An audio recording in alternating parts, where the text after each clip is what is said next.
Good evening everyone. मैं तोशी मिश्रा आप सभी का स्वागत करती हूँ आपके अपने यूट्यूब चैनल उड़ान मास्टर क्लासेस में। जैसा कि मैंने आप सभी से प्रॉमिस किया था कि 15 अप्रैल से हम लोगों की जो क्या कहते हैं यूपी टेट की क्लासेस हैं वो स्टार्ट हो जाएंगी। तो आज मैं आप लोगों के साथ लेके आई हूँ आपकी इंग्लिश की पहली क्लास, ठीक है, जिसमें हम कुछ क्वेश्चंस डिस्कशन करेंगे आपस में। कुछ इंपॉर्टेंट क्वेश्चंस हैं उनको क्या कहते हैं बताएंगे, उनके आंसर भी आपको जहाँ तक हो पाएगा उसको एक्सप्लेन भी करेंगे। आप लोग अपने नोट्स जो हैं वो बनाते रहिएगा, जैसे आप लिख रहे हैं जहाँ पे भी जो भी, वैसे आप अपने नोट्स बनाते रहिए। ध्यान दीजिए वीडियो पे, और जिस भी टॉपिक पे जहाँ पर भी आपको जरा से भी क्या कहते हैं कंफ्यूजन है, किसी भी टॉपिक पर आपको कंफ्यूजन है, उसे कमेंट सेक्शन में ज़रूर डालिएगा। हम लोग उसके ऊपर एक क्या कहते हैं सेपरेट वीडियो पूरी उसको क्लियर करने के लिए ज़रूर बनाएंगे, ठीक है। तो आज की क्लास स्टार्ट करते हैं अपनी हम लोग।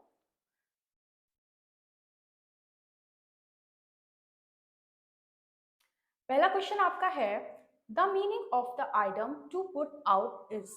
तो जो आपका क्या कहते हैं आइटम, आइटम मतलब तो आप लोगों को पता, सॉरी, आइटम मतलब तो आप लोगों को पता ही होगा कि क्या होता है, मुहावरे। आइटम्स मतलब होता है इसका मुहावरे, ठीक है। तो मुहावरे टू पुट आउट ये एक इंग्लिश आइटम है, एक इंग्लिश का मुहावरा है टू पुट आउट। इसका मीनिंग क्या होता है, ठीक है। तो इसका आपके चार ऑप्शन दिए हुए हैं, to extinguish, to wait, to postpone and to go out, ठीक है। टू वेट तो आप लोग को पता ही होगा, इंतजार करना। टू पोस्टपोन, पोस्टपोन का मतलब होता है जैसे किसी भी कार्य को, जैसे कोई भी कार्य की तिथि को बढ़ाना, ठीक है।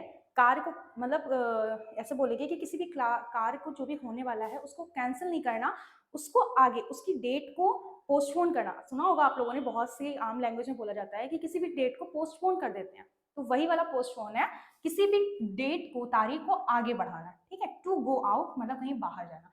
तो इसमें से सही ऑप्शन जो आपका है वो है आपका टू एक्सटिंग्विश, ठीक है।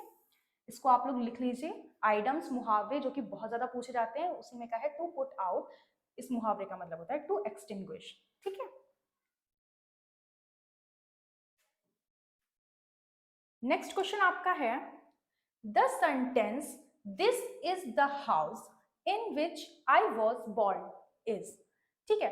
तो ये सेंटेंस में आपका कौन सा सेंटेंस है, ठीक है। इसकी भी हम एक सेपरेट वीडियो बनाएंगे कि सेंटेंस कितने टाइप के सेंटेंस होते हैं, ये सब आपकी धीरे धीरे आपको आगे वीडियोस मिलती रहेंगी कि कितने टाइप के सेंटेंस होते हैं, कौन कौन से सेंटेंस होते हैं, ठीक है। उसकी सबके अलग अलग क्वेश्चंस भी आपको मिलेंगे।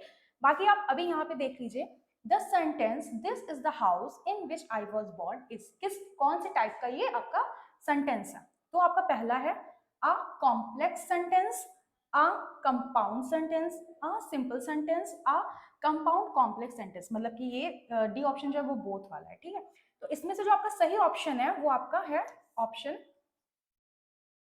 वो आपका सही ऑप्शन है ऑप्शन फर्स्ट, ठीक है।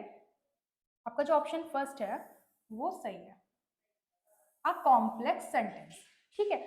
ये कॉम्प्लेक्स सेंटेंस क्यों है, क्योंकि जो ये आपका सेंटेंस है this is the house in which I was born, ठीक है, इसमें आपका प्रिंसिपल क्लॉज और सबऑर्डिनेट क्लॉज, ठीक है, ये दोनों। अभी ये वीडियो थोड़ी सी छोटी होगी, इसलिए इसमें हम आपको पूरा डिटेल में नहीं बता पाएंगे कि आपका प्रिंसिपल क्लॉज क्या होता है, सबऑर्डिनेट क्लॉज क्या होता है। ये जब आपको एक अलग वीडियो, जो सेपरेट वीडियो मिलेगी सेंटेंसेस और इन सब की, उसमें आपको पूरा क्या कहते हैं कंप्लीट हम लोग बता देंगे कि उसमें सबऑर्डिनेट क्लॉज क्या होते हैं, प्रिंसिपल क्लॉज क्या होता है। अभी के लिए आप इतना समझ लीजिए, इस सेंटेंस में प्रिंसिपल क्लॉज और सबऑर्डिनेट क्लॉज दोनों है, इस वजह से ये कॉम्प्लेक्स सेंटेंस आएगा, ठीक है। नेक्स्ट क्वेश्चन पे आते हैं अपने। थर्ड क्वेश्चन है आपका, fill in the blanks, the the was met out. यहाँ पे सॉरी, यहाँ पे एक चीज कर लीजिएगा, यहाँ पे आपका हो जाएगा ऑब्जेक्शन, यहाँ पे ऑब्जेक्शन होगा, ठीक है। इस जगह पे ऑब्जेक्शन लिख लीजिएगा आप लोग।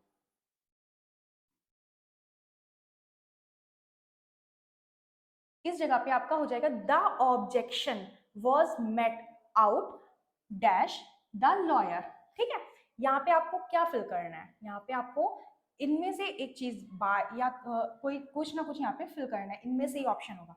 तो आपका फर्स्ट ऑप्शन जो है वो है बाय, सेकेंड है टू, थर्ड है विद, फोर्थ है फ्रॉम। इसमें आपका प्रपोजिशन यूज होगा बाय, ठीक है, by the objection was met out by the lawyer, ठीक है, met out by the lawyer. ये चीज ध्यान रखिएगा, यहाँ पे इसको लिख लीजिएगा, वो मिस हो गया है लिखना हम लोगों से। नेक्स्ट क्वेश्चन पे आते हैं अपने।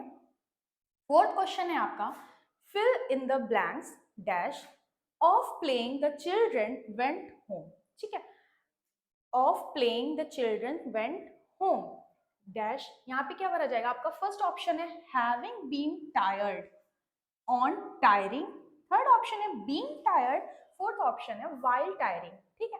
इसका आपका ऑप्शन इसका आंसर सही होगा being tired of playing, option आपका सी सही होगा, ठीक है।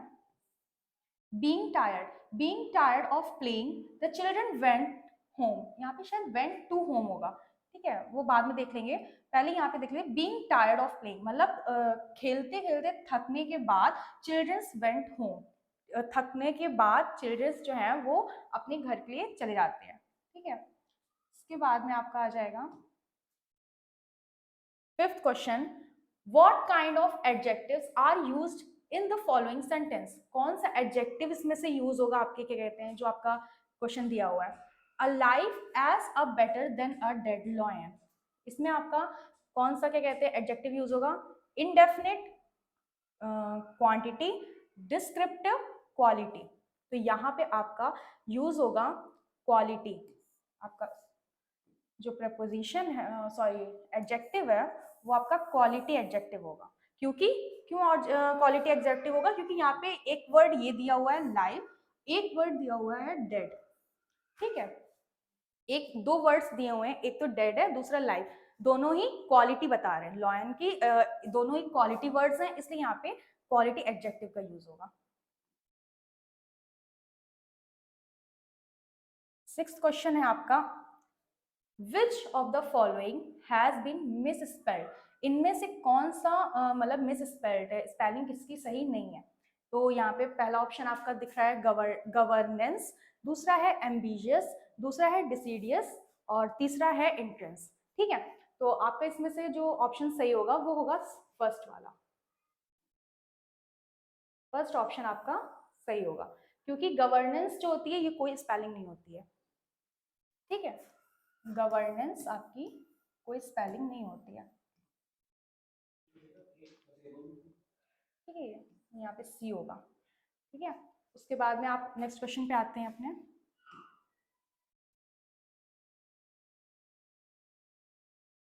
ठीक है, और ये क्यों गलत है, इसमें तो मिस स्पेल देखना है ना, तो इसमें ये गवर्नेंस क्यों गलत है?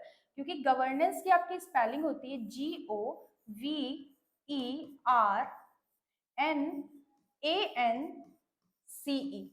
ठीक है। गवर्नेंस का मतलब होता है आपका शासन, शासन करना, ठीक है, ये जी होगा। बाकी आप अपने नेक्स्ट क्वेश्चन पे आते हैं। Pick out the correct synonyms of the word attenuate, ठीक है, एटेन्यूएट सिनोनिम्स। अब सबसे बड़ी बात आती है यहाँ पे सिनोनिम्स और एंटोनिम्स। सिनोनिम्स क्या होते हैं? समानार्थी शब्द, मतलब सिनोनिम्स का मतलब होता है इसके जो भी वर्ड आपका दिया हुआ है उसके जैसा ही वर्ड कौन सा होता है, ठीक है। एंटोनिम्स का मतलब होता है विलोम शब्द। तो यहाँ पे सिनोनिम्स किसका पूछा गया है? Attenuate, divide. अब जैसे यहाँ पे बात करते हैं डिवाइड, तो डिवाइड का मतलब होता है किसी भी चीज को मतलब पार्ट्स में डिवाइड करना या किसी भी चीज के भेद करना, ठीक है। और फोर्स का मतलब होता है आपका क्या कहते हैं उसको, फोर्स का यहाँ पे मतलब ताकत आ जाएगी, ताकत, यहाँ पे फोर्स से मतलब है ताकत का। रिपेंट का मतलब होता है पछतावा, और मेक थिन का मतलब होता है आपका यहाँ पे पतला करना। तो एटेन्यूएट जो है उसका सिनोनिम्स आपका यहाँ पे आ जाएगा मेक थिन।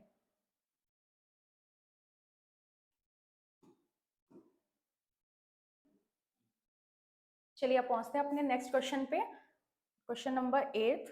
क्वेश्चन नंबर 8 आपका है, pick out the suitable antonyms of the given word judicious. Antonyms, अब एंटोनिम्स तो अभी मैंने बताया था, सिनोनिम्स का मतलब होता है समानार्थी, एंटोनिम्स का मतलब होता है विलोम शब्द।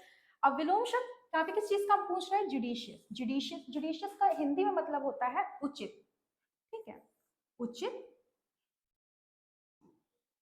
जुडिशियस का जो मतलब होता है आपका वो होता है उचित। ठीक है। अब इसका जो एंटोनिम्स होगा, सिली, सिली का मतलब हो जाता है आपका जैसे कि मूर्ख और बेवकूफ इस टाइप का बोलते हैं, जैसे क्लास में बहुत से टीचर्स यूज कर देते हैं, you are a silly guy, you are a silly girl, ऐसे करके, ठीक है। तो वो सिली का मतलब हो जाता है आपका मूर्ख। सेजेशियस का मतलब होता है आपका क्या कहते हैं मेधावी, मेधावी जैसे कि एक बहुत ज्यादा क्या कहते हैं हिंदी का वर्ड है मेधावी, बट इसको अगर थोड़ा सा क्लियर वर्ड से बोलेंगे तो मतलब जो एक अच्छा खासा मतलब सही बच्चा होता है मेधावी, उसको उस टाइप में यूज करते हैं, ठीक है। सजेशियस। इम्प्रूडेंट का मतलब होता है ढीठ। अब सभी के क्लास में एक ना एक ऐसा इंसान जरूर होता है जो कि बहुत ही बड़ा वाला इम्प्रूडेंट होता है, बहुत ही ज्यादा ढीठ होता है, उसको कोई कुछ भी बोल दे, तो ये वर्ड वहां से आता है इम्प्रूडेंट। केयरफुल का मतलब आप सभी को पता ही होगा कि सावधान रहना। तो यहाँ पे जो एंटोनिम है आपका जुडिशियस, इसका जो सही क्या कहते हैं एंटोनिम यानी विलोम शब्द होगा वो आपका होगा इम्प्रूडेंट, ठीक है। इम्प्रूडेंट आपका सही यहाँ पे हो जाएगा।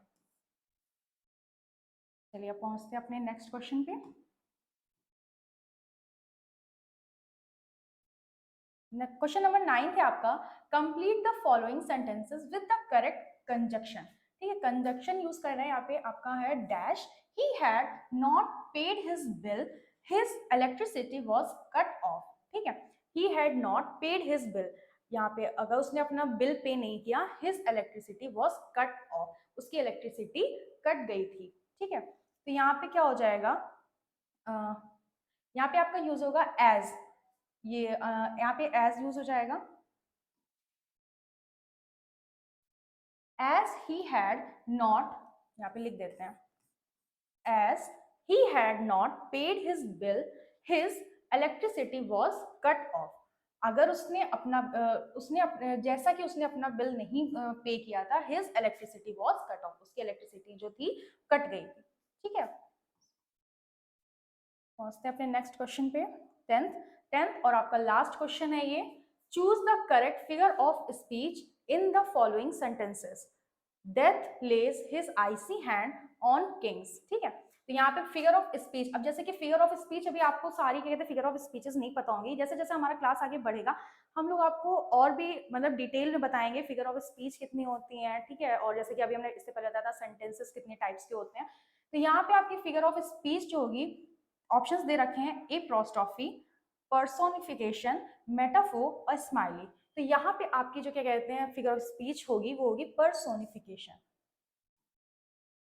ठीक है। आपकी सेकंड ऑप्शन है ये सही है, पर्सोनिफिकेशन, क्योंकि यहाँ पे आप देख रहे होंगे death lays his icy hand on kings, यहाँ पे एक तरह से दिखाया जा रहा है कि डेथ को एक क्या कहते हैं मानव से क्या कहते हैं वो करा जा रहा है, कंपेयर मतलब कंपेयर किया जा रहा है। तो जैसे कि death lays his icy hand on kings, ठीक है। तो यहाँ पे आपका सही आंसर हो जाएगा पर्सोनिफिकेशन।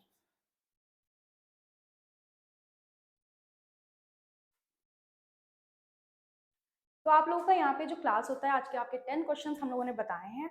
अब आपको अगर ये हेल्पफुल लगे हो तो इन्हें एक जगह पे नोट करिएगा, पढ़िएगा, और आगे के जो क्या कहते हैं इसमें मेन और भी टॉपिक्स हैं जो आपको ना समझ में आए हो, जैसे कि कुछ वर्ड्स के मतलब हो सकते हैं या आपको कोई भी चीज़ ऐसी हो सकती है जो नहीं समझ में आई होगी, तो उसको आप कमेंट सेक्शन में ज़रूर बताइएगा, उसके ऊपर हम एक सेपरेट वीडियो बनाएंगे। बाकी आपको जो इंग्लिश की थ्योरी बेस के जो क्या कहते हैं क्वेश्चन वो हैं वीडियोज़, वो भी आगे मिलेंगी। और आज यहीं पे हमारे जो वीडियो है उसको एंड करते हैं। अगर आपको वीडियो हेल्पफुल रही हो तो इसको शेयर ज़रूर करिएगा ताकि और भी लोगों तक ये वीडियो आपकी पहुंच सके। बाकी आप सबको राधे राधे।